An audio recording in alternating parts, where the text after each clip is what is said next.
اقامہ کہنے والا کھڑا ہوتا ہے اور جب وہ کہے حیا علی الصلاۃ، نماز کے لیے آؤ، تب لوگ بھی کھڑے ہوتے ہیں اور امام صاحب بھی اٹھ کر مصلی پر آتے ہیں۔ اس سے پہلے کوئی کھڑا نہیں ہوتا، سب بیٹھے رہتے ہیں۔ یہ جو بریلوی بھائیوں کا طریقہ یہ بھی غلط ہے، اور ہمارا طریقہ ہے یہ بھی غلط ہے۔ اس کو سمجھنا ہے، لفظ جب بدل جاتے ہیں تو حقیقت بدلتی ہے۔ یہ جو تکبیر ہے اس کو ہم اردو میں تکبیر کہتے ہیں، کیونکہ پہلا لفظ اللہ اکبر ہے۔ عربی میں اس کو تکبیر نہیں کہتے، عربی میں اس کو کہتے ہیں اقامہ۔ یہ جو مولانا صاحب ہیں یہ جانتے ہیں کہ اقامہ کے معنی کھڑا کرنا، پر جب تک اقامہ شروع نہیں ہوا، کھڑا کرنا نہیں پایا گیا تو لوگ کیوں کھڑے ہوتے؟ یہ دیوبندیوں کا طریقہ غلط ہے۔ بھئی اقامہ پہلے شروع ہو، وہ کھڑا کرے تو لوگ کھڑے ہوں، پھر امام صاحب بھی اٹھ پر مصلی پر آئیں اور صفیں درست کرنی ہیں تو اقامہ کے بعد صفیں درست کی جائے۔ جو اعلان کرنا، جیسے امام صاحب نے اعلان کیا، ٹھیک کیا۔ نبی پاک صلی اللہ علیہ وسلم اور چاروں خلفائے راشدین جب اقامہ پورا ہو جاتا تھا تو اس کے بعد صفیں سیدھی کرتے تھے، اور حضرت عمر کے زمانے میں تو انہوں نے چند صفوں پر ایک آدمی مقرر کر، چار پر ایک، چار پر ایک، چار پر ایک، یہ سب صفیں درست کر کے حضرت کو اطلاع کہتے تھے تو حضرت نماز شروع کرتے تھے۔ حضرت عثمان رضی اللہ تعالیٰ عنہ اور حضرت علی رضی اللہ تعالیٰ عنہ بھی اسی طریقے پر اقامہ کے بعد صفیں درست کرتے تھے، اور یہ سب روایتیں ترمذی شریف میں۔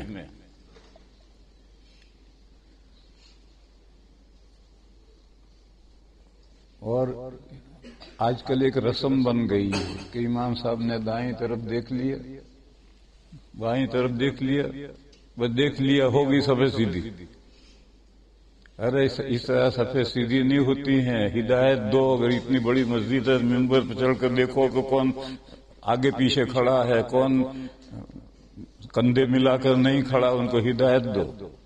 دارالعلوم دیوبند کے صدر مفتی حضرت مفتی سید مہدی حسن صاحب قدس سرہ، ایک چھتے کی مسجد کہلاتی ہے، دارالعلوم کے قریب میں ہے، اس میں معذوروں کے لیے اور جو لوگ پیچھے رہ گئے ہیں ان کے لیے جمعہ کی نماز ہوتی تھی۔ اصل جمعہ کی نماز جامع مسجد میں ہوتی تھی۔ تو حضرت مفتی صاحب خطبہ دیتے تھے ممبر پر، خطبہ دینے کے بعد وہیں کھڑے رہتے تھے اور اقامہ کہنے والا اقامہ شروع کرتا تھا۔ اس نے اقامہ کر دیا، اس کے بعد حضرت وہیں کھڑے کھڑے، وہ لال ٹوپی والے ذرا آگے بڑھو، فلاں صاحب ذرا مل کر کھڑے رہو، ایسے پوری مسجد کی صفیں درست کر کے پھر نیچے اتر کر کے نماز شروع کرتے۔ تو صفیں درست کرنے کا وقت اقامہ کے بعد ہے اور کھڑے ہونے کا وقت بھی اقامہ کے بعد ہے۔ تو ہم جب اقامہ شروع نہیں ہوا، کھڑا کرنا نہیں پایا گیا تو ہم کیوں کھڑے ہو گئے؟ معلوم ہے ہم بھی غلط ہیں۔ اور بریلوی کہتے ہیں کہ نہیں، حیا علی الصلاۃ پر کھڑے ہو۔ ارے بھئی اقامہ تو اللہ اکبر سے شروع ہوا، جب کھڑا کرنا پایا گیا تو کیوں کھڑے نہ ہو؟ تو وہ جو کہتے ہیں وہ بھی غلط ہے، اور ہم جو کرتے ہیں وہ بھی غلط ہے۔ صحیح کیا ہے؟ جب وقت ہونے والا ہو اور 5 سیکنڈ رہ جائیں تو اقامہ کہنے والا فوراً کھڑا ہو کر اقامہ شروع کر دے، پھر اس کے بعد لوگ کھڑے ہوں اور امام صاحب کو صفیں درست کرنی ہو، 1-2 صفیں ہوں تو اس میں تو خاص کرنے کی ضرورت نہیں پیش آتی، مگر عید میں، جمعہ میں لمبا مجمع ہوتا ہے تو وہاں پوری صفیں درست کرنے کی ضرورت ہوتی ہے۔ تو حضرت مفتی صاحب منبر پر ہی کھڑے رہتے تھے اور اقامہ ختم ہونے کے بعد پوری مسجد کی صفیں درست کر کے پھر نیچے آ کر نماز شروع کرتے تھے۔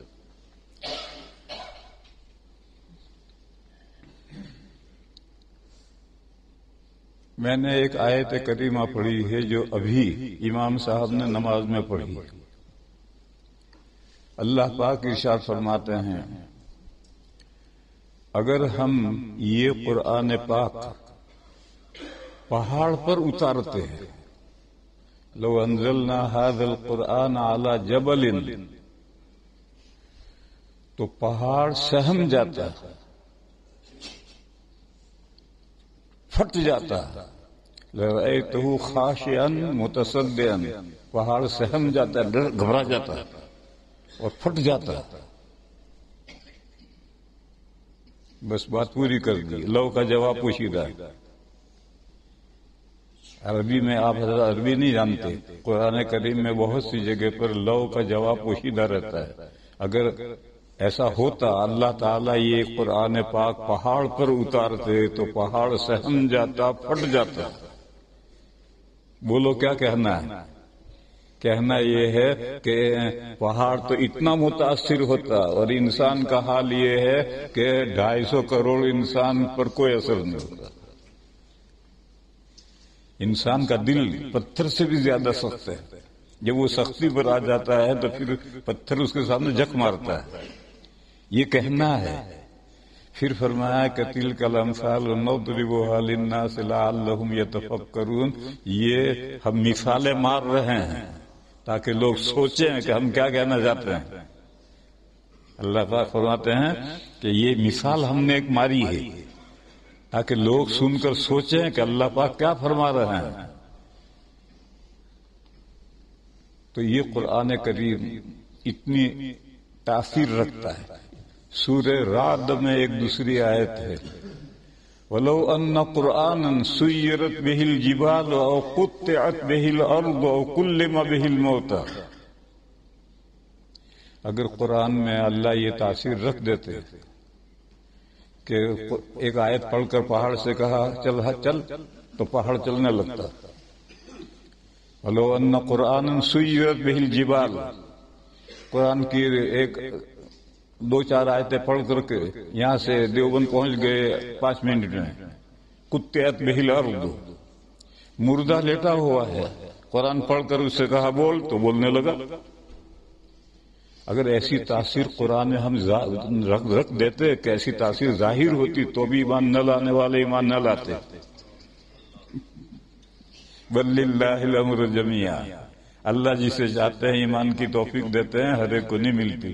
اگر قرآن میں یہ تاثیر رکھی جا سکتی تھی کہ ایسی تاثیر ظاہر ہو لیکن پھر بھی ایمان نہ لانے والے نہ لاتے. وہ ایک بزرگ کا قصہ یاد آیا. ان کی بیوی ان کی بزرگی کی قائل نہیں تھی. یہ قصہ حضرات نے سنا ہوگا. ایک دن بزرگ نے سوچا کہ بیوی کو مرید بنانا چاہیے، معتقد بنانا چاہیے، تو وہ بزرگ اڑ کر کے گھر کے اوپر سے گزرے. یہ قصے ہیں، وہ قصوں کے لیے کوئی ضروری نہیں ہے کہ بات صحیح ہو. قصے تو ایسے بھی لوگ چلتے کرتے ہیں. اور یاد رکھو، قصوں سے، کہانیوں سے، واقعات سے عقیدے نہیں بنتے لیکن عقیدے بگڑتے. کہیں آپ سمجھنے لگیں کہ وہ بزرگ اڑ بھی سکتا ہے. ارے پرندہ اڑتا ہے، بزرگ کہاں اڑتے ہیں؟ یہ قصہ ہے.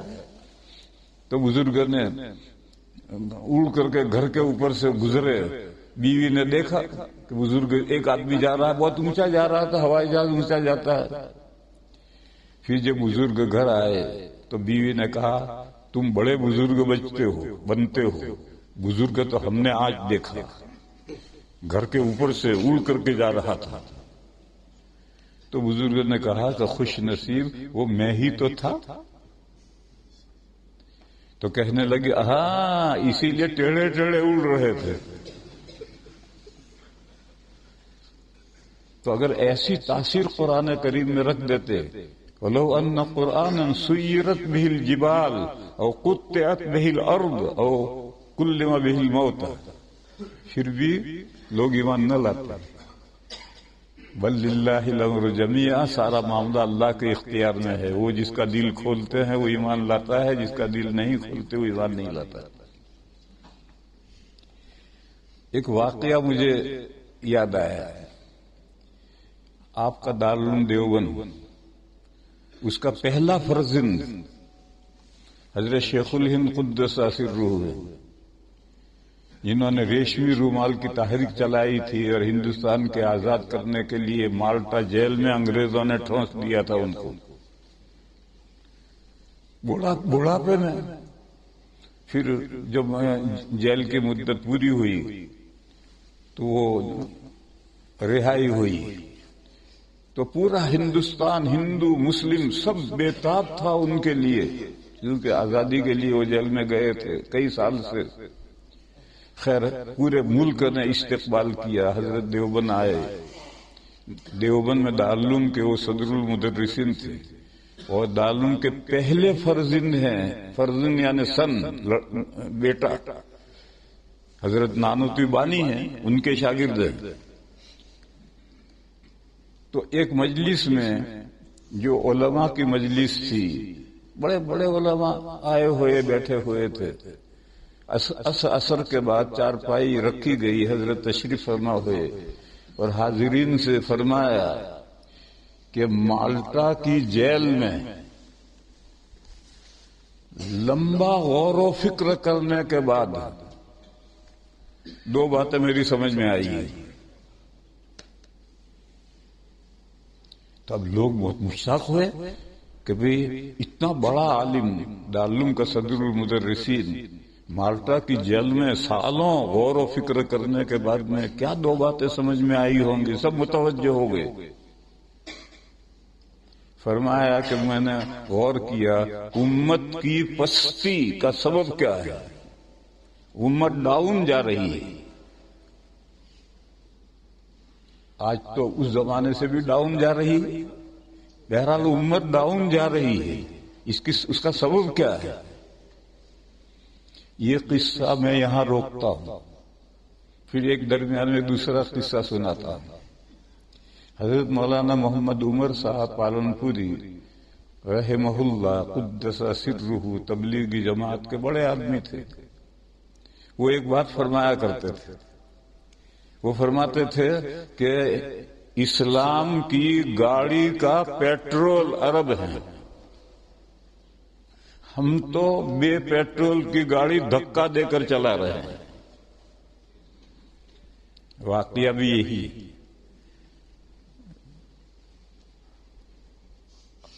نبی پاک صلی اللہ تعالی علیہ وسلم کو اللہ نے جو جزیرت العرب میں مبعوث کیا ہے تو بلا وجہ نہیں کیا ہے، اس قوم کے اندر کچھ خصوصیات ہیں، کچھ خوبیاں ہیں۔ جب تک عرب زندہ نہیں ہوگا اسلام سربلند نہیں ہوگا، اور جب تک عرب دشمنوں کے ہاتھوں میں پھنسا رہے گا اسلام دنیا میں سرنگو رہے گا۔ ہم تو پیٹرول بغیر کی گاڑی دھکا دے کے چلا رہے ہیں۔ اس لیے جو دشمنان اسلام ہیں ان کی پوری توجہ مڈل ایسٹ پر ہے۔ ہم انڈیا، بنگلہ دیش، پاکستان، یہ وہ ملکوں کے مسلمان، ان پر تھوڑی بہت توجہ ہے کہ یہ مدرسے ختم ہو جائے، لیکن ساری توجہ مڈل ایسٹ کے عربوں پر ہے کہ یہ عرب زندہ ہو گئے تو پھر ہماری ستیہ ناش ہو جائے گا۔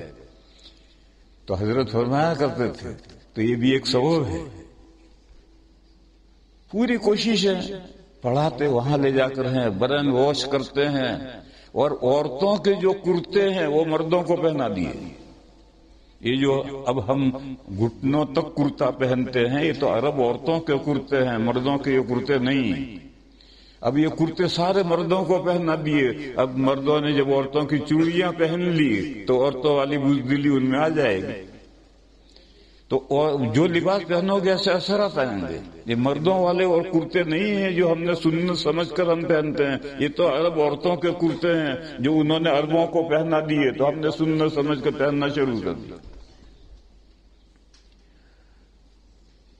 اس لیے پورا زور، پوری کوشش ان کی عربوں پر، مڈل ایسٹ پر کوشش پر رہتی ہے کہ، اور ہر امیر کے گھر میں ایک عیسائی یا یہودی لڑکی بٹھا رکھی ہے۔ ہر امیر کے گھر میں، ہر بڑے کے گھر میں ایک یہودی لڑکی ہوگی یا عیسائی لڑکی ہوگی، اور وہ کیا کہیں گے؟ اہل کتاب سے نکاح جائز ہے، تو نکاح کر رکھا۔ یہ تو میں نے درمیان میں مولانا محمد عمر صاحب رحمۃ اللہ علیہ کی بات کہی ہے، اصل تو وہ بات لوگ ہے۔ جب سب لوگ متوجہ ہو گئے کہ رئیس العلماء سب سے بڑے حضرت نے مالٹا کی جیل میں کیا باتیں دو پائی ہیں، مسلمانوں کی پستی، مسلمان جو پوری دنیا میں ڈاؤن جا رہے ہیں، حالانکہ 150 کروڑ ہیں، پوری دنیا میں مسلمان 150 کروڑ ہیں، اور فتح مکہ کے موقع پر 10,000 تھے مسلمان، اور رومن ایمپائر سے جب لوہا لینے کے لیے گئے تھے تو 30,000 مسلمان تھے. ان کو ہمت نہیں ہوئی آنکھیں ملانے کی، سامنے مقابلے میں نہیں آئے. تو 10,000 اور 30,000 ساری دنیا پر چھا گئے تھے. آج ہم 150 کروڑ ہیں تب بھی پست. تو اس کا سبب کیا ہے؟ حضرت نے فرمایا کہ اس کے 2 سبب سمجھ میں آئے. ایک، مسلمانوں کا قرآن سے دور ہو جانا، اور ایک مسلمانوں کا آپس میں اختلاف. ان 2 وجہ سے مسلمان ڈاؤن جا رہے ہیں. اگر قرآن کریم سے قریب ہو جائیں، جو عربی جانتا ہے وہ تو براہ راست تو قرآن سے قریب جائے گا، سمجھے گا، اور جو عربی نہیں جانتا وہ دنیا میں ہر زبان میں ترجمے ہو چکے ہیں، ان ترجموں کی مدد سے قرآن کریم کو سمجھے گا، اور قرآن کریم کیا فرما رہا ہے اس پر عمل کرے تو سربلند ہوگا. قرآن کریم میں ایک جگہ پر فرمایا گیا ہے وَلَا تَهِنُوا وَلَا تَحْزَنُوا وَأَنْتُمُ الْأَعْلَوْنَ إِن كُنتُم مُؤْمِنِينَ. غمگن مت ہو، بزدل بودے مت ہو، وَلَا تَهِنُوا بودے مت ہو، وَلَا تَحْزَنُوا غمگن مت ہو، تم ہی اونچے ہو، سر بلند ہو. اگر تمہارے اندر ایمان ہو پکا تو تم ہی سر بلند ہو. تو حضرت نے فرمایا کہ قرآن سے مسلمانوں کا دور ہو جانا. اب رمضان گیا ہے، اللہ کے فضل سے مسجد آباد تھی، لوگوں نے خوب قرآن پڑھے. اب بند کر کے طاقوں میں رکھ دیا ہے. اب اگلے رمضان تک کوئی قرآن کو ہاتھ نہیں لگائے گا الا ماشاء اللہ کوئی لے کے پڑھنے بیٹھے گا، اور ترجمے اور تفسیر کی مدد سے تو کوئی سمجھنے کی کوشش کرے گا ہی نہیں. تو حضرت نے فرمایا کہ مسلمانوں کا قرآن کریم سے دور ہو جانا یہ پستی کا سبب ہے. جب تک مسلمان قرآن سے قریب نہیں آئیں گے پستی دور نہیں ہوگی. اور دوسرا سبب ہے مسلمانوں کا باہمی اختلاف.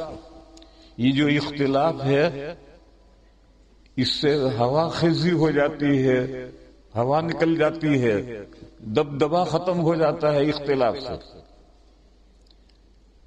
اس کی میں ایک مثال ذکر کروں. اس ملک میں تمام اہل حق یعنی دیوبندی چاند کے مسئلے میں سب متفق تھے. میں یہاں سب سے پہلے آیا ہوں اس ملک میں 40 سال پہلے، بولٹن میں آیا تھا. اس لیے میں یہ جو چاند کے مسئلے میں ہمارے درمیان میں اختلاف ہوا، اور آج گھر گھر میں اختلاف ہے. ایک گھر میں بیوی ادھر ہے، بیٹے ادھر ہیں، شوہر ادھر ہے، بھائی ادھر ہے، ایک ادھر ہے. یہ جو اختلافات ہم دیوبندیوں میں ہو رہے ہیں، ساری دنیا کے اختلافات کو چھوڑو، آج ہم دیوبندیوں میں جو اختلافات ہو رہے ہیں اس کی بنیاد آج سے 35 سال پہلے پڑی تھی، اور میں یہاں اس ملک میں 40 سال سے آ رہا ہوں. اس لیے مجھے پوری تفصیلات معلوم ہے. آپ کو اتنی معلومات نہیں جتنی مجھے معلوم ہے.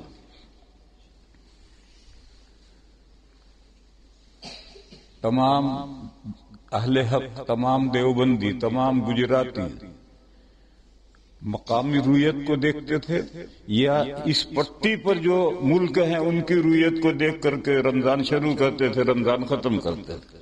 اس پٹی پر مراکش آتا ہے، پھر آگے ساؤتھ افریقہ آتا ہے، وہاں بھی اپنے لوگ ہیں. یہ پوری لمبی پٹی ہے. اس پٹی پر یا تو لندن میں یہی دیکھو کہ لندن میں چاند نظر نہیں آتا. کس نے کہا نظر نہیں آتا؟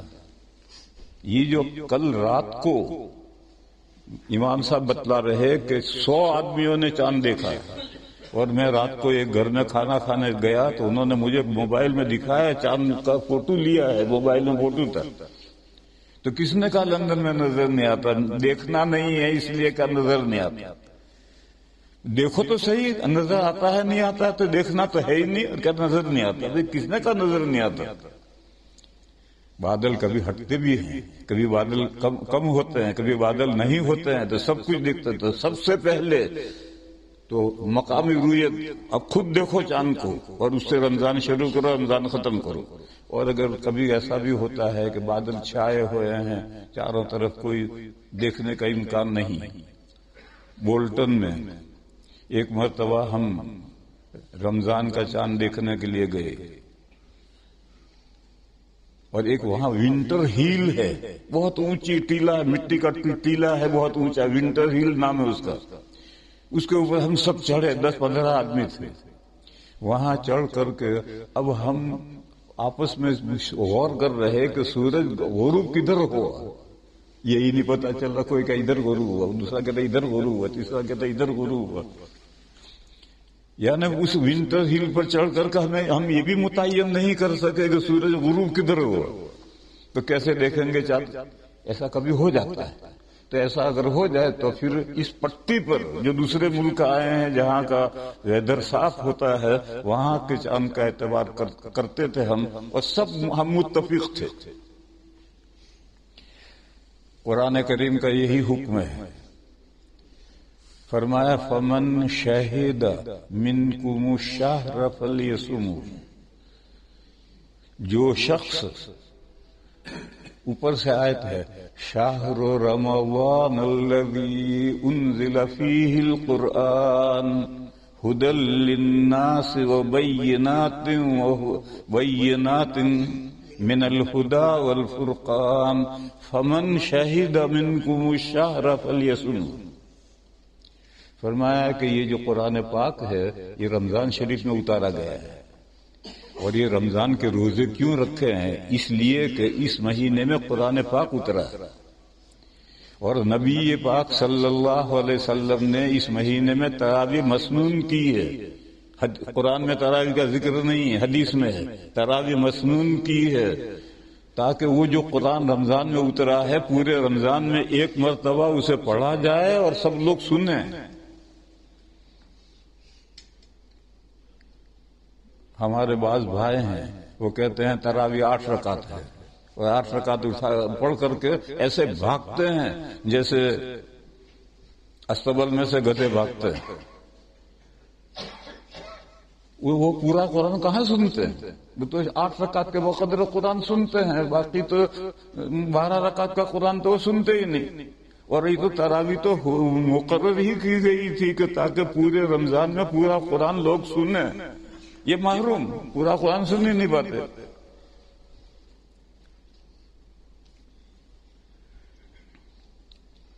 پھر فرمایا کہ فمن شہد منکم الشہر فلیصمہ، پس جو شخص تم میں سے رمضان شریف کا مشاہدہ کرے، آنکھ سے دیکھے،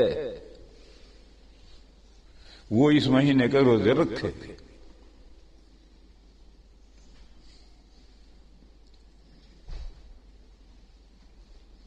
اور حدیث شریف میں کیا فرمایا؟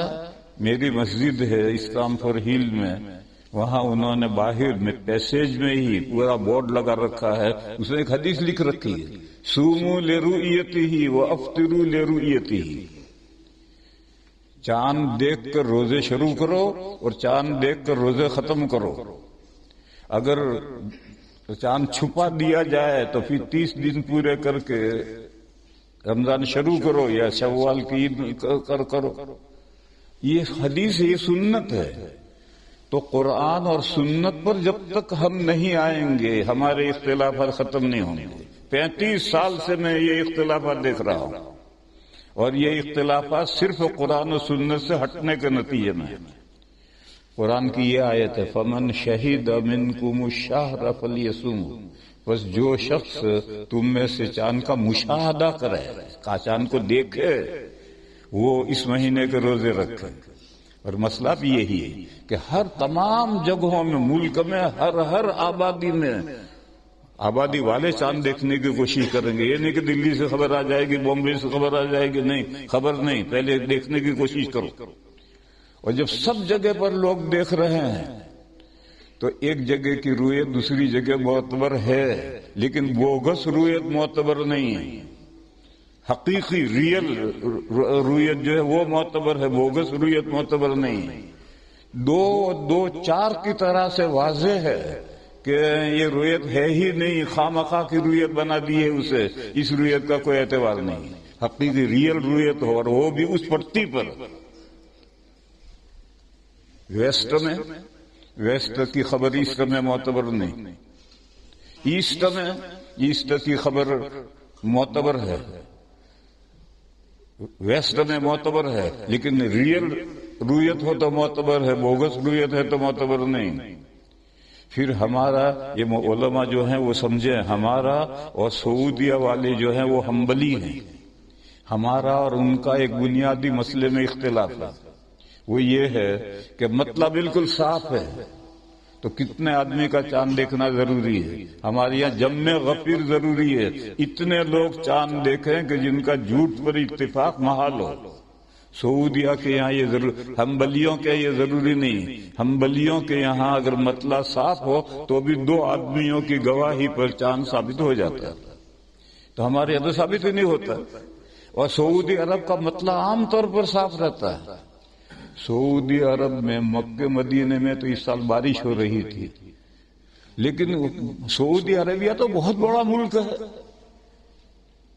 اور کہیں بارش نہیں ہو رہی تھی، اور کہیں 2 ہی آدمی دیکھنے والے چاند، ہمیشہ وہی 2 دیکھتے ہیں، دوسرے کوئی کسی کو نظر ہی نہیں آتا۔ چلو تمہارا مذہب ہے، تم جانو، لیکن ہمارے یہاں تو ایسی صورت میں جم غفیر ضروری ہے، اتنے کثیر تعداد میں لوگ دیکھیں کہ جن کا جھوٹ پر اتفاق محال ہو تو چاند ثابت ہوگا، ورنہ ثابت نہیں ہو۔ ایسا سعودیہ میں کبھی بھی نہیں ہوتا، اس لیے وہ رویت ہی ڈاؤٹ فل ہے۔ اور حدیث شریف میں ہے کہ دع ما یریبک الی ما لا یریبک، وہ بات جو دل میں کھٹک پیدا کرے اسے چھوڑو، اور بے کھٹک جو بات ہے اسے لو۔ دع ما یریبک الی ما لا یریبک۔ تو جب ہم جانتے ہیں کہ جو گواہی دے رہا ہے اور وہ آدمی گڑبڑ ہے تو اس کو لینے کی کیا ضرورت ہے؟ آپ کا ملک میں اولاً تو آپ اپنے ملک میں چاند دیکھو، اور پھر جو ہماری پٹی ہے اس پٹی پر شمال اور جنوب تک، نارتھ اور ساؤتھ تک جہاں سے بھی خبریں آئی ہے معتبر ہے۔ یہ جو ہم دیوبندی اور ہم گجراتی جو قرآن اور سنت سے ہٹ گئے، اس نے ہمارے اندر اختلاف پیدا کر دیا، اور آج گھر گھر میں اختلاف ہے، مسجد مسجد میں اختلاف ہے، اور یہ اس وقت تک رہے گا جب تک کہ ہم قرآن و سنت پر نہیں آئیں گے۔ قرآن و سنت کیا ہے؟ فمن شہد منکم الشہر فلیصم، جو تم میں سے چاند کا مہینے کا مشاہدہ کرے، اپنے آنکھ سے دیکھ لے، وہ اس مہینے کے روزے رکھے۔ اور حدیث شریف میں ہے کہ چاند دیکھ کر روزے شروع کرو، چاند دیکھ کر روزے ختم کرو۔ یہ قرآن و سنت ہے، اس سے ہم ہٹ گئے تو آپس میں جھگڑے اختلافات شروع ہو گئے۔ اس لیے میری یہ بات آپ حضرات تو الحمدللہ سمجھتے ہیں، جو لوگ نہیں سمجھتے ان تک بھی میری یہ بات پہنچاؤ۔ لوگ کہتے ہیں کہ جھگڑا مولویوں نے کھڑا کیا ہے، بے شک مولویوں نے کھڑا کیا ہے، لیکن مولویوں نے جھگڑا اس لیے کھڑا کیا ہے کہ یہ قرآن و سنت سے ہٹے ہیں، اور ہٹنے کی وجہ سے یہ جھگڑا کھڑا ہوا ہے، اور میرے سامنے کھڑا ہوا ہے۔ میں بولٹن کی مسجد میں رمضان میں تھا، اس وقت تک لوگ مراکش کے چاند پر رمضان شروع کرتے تھے، رمضان ختم کرتے تھے۔ سعودیہ کا کوئی اعتبار نہیں کیا، سعودیہ کا فتنہ اس سے پہلے شروع ہوا ہے۔ میں جب راندیر میں مدرس تھا تب انہوں نے توحید اہلہ کی کانفرنس بلائی تھی کہ پوری دنیا کا چاند ایک، تو ساری دنیا کے علماء نے اختلاف کیا تھا کہ پوری دنیا کا چاند ایک نہیں ہو سکتا۔ تو کانفرنس میں تو کوئی بات طے نہیں ہوئی، تو انہوں نے پھر یہ شروع کر دی کہ نیو مون پر وہ اعلان کرنے لگے کہ ہمارے 2 آدمیوں نے دیکھا۔ ارے نیو مون پر کیسے دیکھا؟ کوئی آدمی نیو مون کے اوپر تھوڑی دیکھ سکتا ہے۔ ارے شروع کر دیا یہ، اسی لیے میں کہا کہ یہ فتنہ سعودیہ نے اس سے پہلے شروع کیا تھا، جب میں راندیر میں مدرس تھا تب سے یہ فتنہ شروع ہوا تھا۔ پھر میں بولٹن میں تھا اور وہاں تک سب مراکش کی خبر پر چلتے تھے۔ ایک رمضان میں ایسا ہوا کہ فیکس آتا تھا ایک دکان میں تو 12 بجے تک تو 29 تاریخ کو بیٹھے بیٹھے انتظار کرتے رہے، کوئی فیکس آئے کوئی فیکس آئے، نہیں آیا تو لوگ جا کر سو گئے۔ ان کے سونے کے بعد رات 2 بجے فیکس آیا کہ چاند ہو گیا۔ اب دکان میں تو کوئی تھا ہی نہیں۔ جب صبح 10 بجے دکان کھلی تو یہ فیکس ملا کہ چاند ہو گیا، اور انہوں نے اعلان کر دیا کہ بھئی چاند نہیں ہو، روزہ رکھو۔ تو سب نے روزہ رکھا، میں نے بھی روزہ رکھا ہے بولٹن میں۔ اب 10 بجے فیکس ملا کہ چاند ہو گیا، تو اب ہمارے لوگ کمیٹی والے سب اکٹھا ہوئے، بھی کیا کریں گے، کیا کرنا۔ میں ایسے موقع پر کمیٹیوں میں شامل نہیں ہوتا، بھئی تمہارے ملک کا مسئلہ تم خود ہی نمٹو، مجھے میں شریک کرو۔ جب ان سے کوئی فیصلہ نہیں ہوا تو پھر وہ بولٹن میرے پاس آئے، تو میں نے کہا کہ بھئی جب تم مراکش کے چاند پر فیصلہ کرتے ہو اور وہ فیکس آ گیا اور تم 12 بجے اٹھ کر چلے گئے، تمہاری غلطی تھی۔ وہ تو جب ان کا فیصلہ ہوگا تب فیکس کرے گا، لہذا اس فیکس کے مطابق آج روزہ توڑ دو اور اگلے دن عید پڑھو۔ یہ فیصلہ کر دیا۔ بولٹن کی مسجد میں ظہر کی نماز کے بعد میں نے کھڑے ہو کر اعلان کیا کہ یہ صورتحال پیش آئی، اور سب کے سامنے میں نے پانی پیا اور پھر سب نے روزہ توڑا۔ دوسرے دن عید ہوئی۔ یہ واقعہ پیش آیا تھا آج سے 35 سال پہلے۔ اس وقت 3 بندوں نے روزہ نہیں توڑا، میں نام نہیں لیتا ان کا، ان میں سے 1-2 تو بھی حیات ہیں۔ 3 بندوں نے روزہ نہیں توڑا۔ تو باقی لوگوں نے کہا کہ بھئی ہم تو تمہاری دم پکڑ کر کے مراکش کے پیچھے چل رہے تھے، اور تم نے کیوں مراکش کی بات نہیں مانی۔ انہوں نے روزہ نہیں توڑا، شام تک روزہ پورا کیا۔ بس یہیں سے اختلاف شروع ہوا۔ یہ میجورٹی کہتے کہ ہم تو تمہاری دم پکڑ کر نہیں جاتے، ہم تو سعودیہ کے پیچھے جائیں گے۔ یوں سعودیہ کا اور مراکش کا یہ اختلاف 35 سال پہلے شروع ہوا ہے۔ تو میرے بھائیوں، میں کہہ ہی رہا تھا کہ قرآن و سنت، حضرت نے فرمایا تھا کہ مسلمانوں کی پستی 2 وجہ سے ہے۔ ایک تو قرآن و سنت سے بعد ہو گیا، اور دوسرا مسلمانوں کا اختلاف۔ یہ اختلاف قرآن و سنت پر عمل نہ کرنے کے نتیجے میں ہوا ہے۔ آج بھی اگر ہم لوگ قرآن و سنت پر آئیں گے تو اختلاف ختم ہوگا، اس کے علاوہ اختلاف ختم کرنے کی کوئی صورت نہیں، بلکہ اختلاف بڑھتا ہی چلا جائے گا۔ کچھ لوگ تو حساب والے کھڑے ہو جائیں گے، کچھ لوگ وہاں کا اعتبار کریں گے، کچھ لوگ وہاں کا اعتبار کریں گے۔ اختلافات بڑھتے جائیں گے، ختم کبھی نہیں ہوں گے۔ ختم اس وقت ہوں گے جبکہ آپ قرآن و سنت پر آئے، اور قرآن یہ ہے فَمَنْ شَهِدَ مِنْكُمُ الشَّهْرَ فَلْيَصُمْهُ، تم میں سے جو مشاہدہ کرے مہینے کا مشاہدہ کیسے کرے گا؟ چاند کے ذریعے سے ہوگا۔ اور حدیث کہتی ہے صوموا لرؤیتہ وافطروا لرؤیتہ، اور یہ بات بالکل یقینی ہے کہ ایسٹر کی خبر ویسٹر میں مانی جاتی ہے، لیکن ایسٹر کی خبر رویت جو ہے ریئل ہو تو مانی جائے گی، بوگس ہو تو کیسے مانی جائے گی؟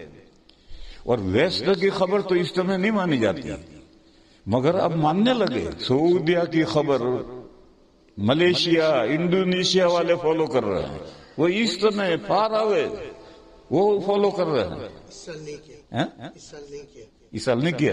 یہ کہہ رہے ہیں کہ انڈونیشیا، یہاں ایک دوسرا مسئلہ کھڑا ہوا۔ جب پہلا روزہ سعودیہ نے اعلان کیا تو میں اسی مسجد میں تھا، میں نے بھی سب کے ساتھ روزہ رکھا۔ مسجد میں اختلاف نہیں ہونا چاہیے، اور ایک روزہ ہم نفلی رکھ لیں تو کیا حرج ہے؟ تو میں نے بھی رکھا، لیکن جب رمضان ختم ہوا تب بھی یہی صورت پھر پیش آئی۔ اب تو یہ جو آخری روزہ ہے تو فرض ہے، وہ تو میں نے نفل کے نیت سے رکھ لیا تاکہ سب کی موافقت رہے، آپس میں اختلاف نہ ہو، لیکن اب تو یہ تو فرض ہے۔ اب فرض میں لوگوں کی موافقت کی وجہ سے ہم فرض کو چھوڑ دیں، یہ نہیں ہو سکتا کہ لوگوں میں اتفاق ہوا اس لیے آج ظہر کی نماز نہیں پڑھتے ہم، یہ کیسے نہیں پڑھیں گے؟ تو فرض ہے۔ تو اس لیے میں نے روزہ رکھا، آپ حضرات نے بھی رکھا۔ تو جہاں نفل کی بات ہے چلو کوئی حرج نہیں، لیکن جہاں فرض کا مسئلہ آئے گا پھر وہاں اختلاف، عدم اختلاف کو نہیں دیکھا جائے گا۔ تو مولانا یہ کہہ رہے ہیں کہ میرے شاگرد ملیشیا، انڈونیشیا میں ہیں، انہوں نے مجھے بتلایا تھا کہ وہ سعودیہ کا فالو کرتے ہیں، لیکن یہ کہہ رہا ہے کہ اس سال نہیں کیا. اس سال دونوں روزے دونوں رویتیں بوگس ہوئی ہیں. رمضان کے شروع کا پہلا روزہ جو ہے وہ بھی رمضان شروع نہیں ہوا تھا، اور آخری بھی ایک روزہ مس کر دیا، اس سے پہلے عید کر ڈالی. بہرحال یہ جو اختلافات ہیں یہ ختم کرنے کا صرف ایک راستہ ہے کہ قرآن و سنت پر آؤ. حضرت شیخ الہند نے یہی فرمایا تھا کہ اختلافات ہے اس نے کمزور کر دیا مسلمانوں کو، اور مسلمان قرآن سے دور ہو گئے. تو قرآن کے قریب جاؤ، قرآن و سنت پر آؤ گے، اختلافات ختم ہوں گے. دوسری بات کتنی دیر ہے؟ 10 منٹ. دوسری بات یہ ہے، قرآن کریم میں ایک لمبی آیت ہے، وَلِتُكَبِّرُوا اللَّهَ عَلَى مَا هَدَاكُمْ وَلَعَلَّكُمْ تَشْكُرُونَ. آیتیں شروع ہوئی ہیں، یا ایھا الذین آمنوا کتب علیکم الصیام کما کتب علی الذین من قبلکم، وہاں سے آیتیں شروع ہوئی. اور روزوں کو فرض کرنے سے پہلے 7 طرح سے ذہن سازی کی گئی ہے. اور ذہن سازی جو کی جاتی ہے اس میں کبھی وقفہ رکھا جاتا ہے اور کبھی وقفہ نہیں رکھا جاتا. دیکھو شراب حرام کی تو عربوں کی گٹی میں پڑی ہوئی تھی، جیسے یورپینوں کی گٹی میں شراب پڑی ہوئی ہے ایسے ان کی گٹی میں پڑی ہوئی تھی. تو 4 مرحلوں میں قرآن نے شراب کو حرام کیا. ایک مرحلہ، پھر وقت ایک عرصے کے بعد دوسری آیت، تیسری آیت، چوتھی آیت میں حرام. تو بیچ میں وقفہ ہوتا ہے. روزوں کے بارے میں جو ذہن سازی کی ہے اس میں بیچ میں وقفہ نہیں کیا، مسلسل ہی 7 طرح سے ذہن سازی کی، اور ذہن سازی کر کے پھر روزوں کا حکم دیا کہ جو مہینے کا مشاہدہ کرے وہ روزے رکھے. پھر آگے فرمایا کہ اگر کوئی بیمار ہے یا کوئی سفر میں ہے اور روزہ نہ رکھنا چاہے نہ رکھے، اور جتنے روزے جائیں گے اتنے روزے بعد میں قضا کرنے. پھر فرمایا یرید اللہ بکم اليسر ولا یرید بکم العسر. اللہ تعالیٰ تم پر آسانی کرنا چاہتے ہیں، تم کو پریشان سختی میں تنگی میں نہیں ڈالنا چاہتے. بیمار ہے بیچارہ، کیسے روزہ رکھے؟ تو اللہ نے کہا مت رکھ. سفر میں ہے، عرب کا گرمی کا سفر ہے، پہاڑوں کا نہیں برداشت ہو سکتا، مت رکھ. گھر جب جائے اس وقت قضا رکھ لیجئے. یہ اللہ نے سہولت کی. یرید اللہ بکم اليسر ولا یرید بکم العسر وَلِتُكْمِلُوا الْعِدَّةَ. فرمایا کہ اللہ یہ چاہتے ہیں کہ گنتی پوری ہو جائے. 5 روزے بیماری میں گئے، 5 روزے قضا رکھ لیے، گنتی پوری ہو گئی. 5 روزے سفر میں گئے، گھر آ کر 5 روزے رکھ لیے رمضان کے بعد، تو گنتی پوری ہو گئی. مقصد ہے 30 روزے 29 روزے کرنے ہیں. اگر بیماری کی وجہ سے نہ رکھ سکو، سفر کی وجہ سے نہ رکھ سکو تو مس کرو، بعد میں رکھ کر گنتی پوری کر دیو. وَلِتُكْمِلُوا الْعِدَّةَ.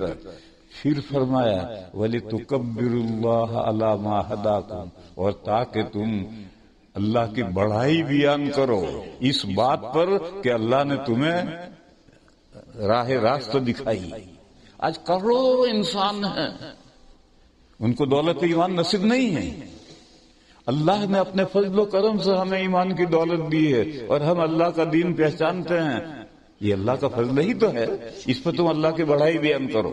وَلِتُكَبِّرُوا اللَّهَ عَلَى مَا هَدَاكُمْ. نبی پاک صلی اللہ علیہ وسلم نے اس آیت کریمہ میں سے عید کی نماز میں تکبیریں بڑھائی.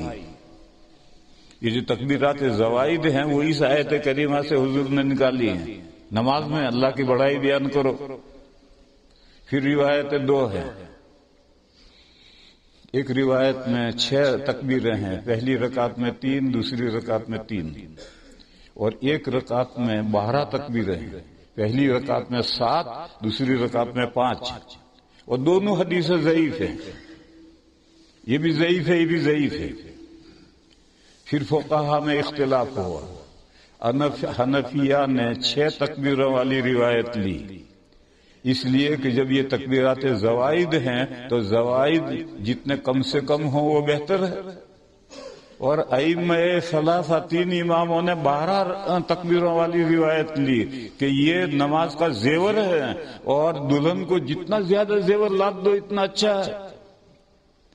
یوں اختلاف ہو گیا. بہرحال اختلاف جب ہو گیا تو ان اماموں کے ماننے والے 12 تکبیریں کہتے ہیں. پہلی رکعت میں 7 تکبیریں کہتے ہیں, دوسری میں 5 کہتے ہیں, ہم 6 کہتے ہیں. یہ جو 6 ہیں اور 12 ہیں یہ اس آیت میں سے حضور نے نکالی ہے. وَلِتُكَبِّرُوا اللَّهَ عَلَىٰ مَا هَدَاكُمْ. پھر واو آیا عاطفہ اور فرمایا وَلَعَلَّكُمْ تَشْكُرُونَ, اور تاکہ تم اللہ کا شکر بجا لاؤ. یہ عام بات ہے. ہم جو دعا کرتے ہیں نماز عید کے بعد دعا کرتے ہیں یہ وَلَعَلَّكُمْ تَشْكُرُونَ ہے, اور اس کے بعد متصلاً آیت آئی ہے وَإِذَا سَأَلَكَ عِبَادِي عَنِّي فَإِنِّي قَرِيبٌ. تو یہ دعا یہ بھی اللہ کا شکر بجا لانا ہے. اس کے علاوہ ہم جو صدقہ فطر نکالتے ہیں یہ بھی اللہ کا شکر بجا لانا ہے. حدیث شریف میں فرمایا گیا کہ ہمارے روزوں میں کچھ نہ کچھ گڑبڑ رہ ہی جاتی ہے اور خیرات سے اللہ تعالیٰ کا ناراضگی دور ہوتی ہے, تو روزے پاک ہو جاتے ہیں. تو صدقہ فطر ادا کرنا ہے نماز سے پہلے تاکہ ہمارے روزے پاک ہوں اور پھر اس کے بعد ہم آ کر کے دوگانا پڑھیں. تو آج ہمیں دوگانا پڑھنا ہے اور 6 زائد تکبیروں کے ساتھ پڑھنا ہے. اور لوگ عام طور پر جانتے ہیں, بڑے تو جانتے ہیں, چھوٹے جو ہیں نئے جو ہیں ان کو بتانا پڑتا ہے. پہلی رکعت نیت کرو. نیت عقد قلب کا نام ہے, دل کے ارادے کا نام ہے.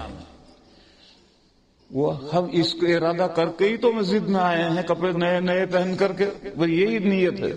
البتہ جب آپ کھڑے ہوں گے تو آپ کو اقتداء کی نیت کرنی ہے کہ میں امام کی اقتداء میں نماز پڑھ رہا ہوں. یہ نیت ضروری ہے, کیونکہ انجن کے ساتھ ڈبے نہیں لگیں گے تو دلی کیسے پہنچیں گے؟